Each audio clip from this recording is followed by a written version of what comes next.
নমস্কার। আজকে মাননীয় মুখ্যমন্ত্রী মমতা বন্দ্যোপাধ্যায় রায়গঞ্জ লোকসভায় আগামীকাল ওনার হেমতাবাদে একটা শিডিউল প্রোগ্রাম আছে, এটা আমরা সবাই জানি। কিন্তু আজকে হঠাৎ উনি রায়গঞ্জে এসে একটা মিছিল করেছেন বেলা 3টের সময়। সেই মিছিলের পারমিশন ওনার আছে কি না সেটা আমরা এখনো বলতে পারছি না। সেই পারমিশন নিয়ে ওনাকে যদি পারমিশন যেটা জানতে পারলাম, সেই পারমিশনটা ছিল ঘড়ি মোড় অবধি। সেইখানে উনি বিদ্রোহী মোড় অবধি প্রোগ্রাম করেছেন। আর এটা একটা মরিয়া চেষ্টা উনি চালাচ্ছেন, কারণ মুখ্যমন্ত্রী মমতা ব্যানার্জি যে পাপ করেছেন, তৃণমূলের লোকসভার প্রার্থী বিজেপির লোককে এনে দাঁড় করিয়ে সেই পাপের পশ্চাতাপ করার উনি একটা মরিয়া চেষ্টা চালাচ্ছেন।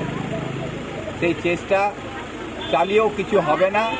কিছুদিন আগে আমি শুনছিলাম যে তৃণমূলরা বলছিল ভিক্টর কোনো ফ্যাক্টর নয়, কিন্তু আজকে মুখ্যমন্ত্রী এতই ডেসপারেট মরিয়া চেষ্টা চালাবার জন্যে যে পাপ উনি করেছেন, আরএসএস এর এজেন্ট হয়ে বিজেপির হয়ে কাজ করছেন পশ্চিমবাংলায়, সেটা আজকে প্রমাণিত।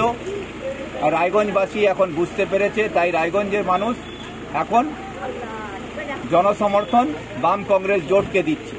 সেই দেখে উনি মরিয়া চেষ্টা চালাচ্ছেন। আজকে মিছিল বের করে উনি প্রমাণ করেছেন যে তৃণমূল যে বলছিল ভিক্টর কোনো ফ্যাক্টর নয়, আজকে মুখ্যমন্ত্রী স্বয়ং এটা প্রমাণ করেছেন কি রায়গঞ্জে ভিক্টরি ফ্যাক্টর আছে।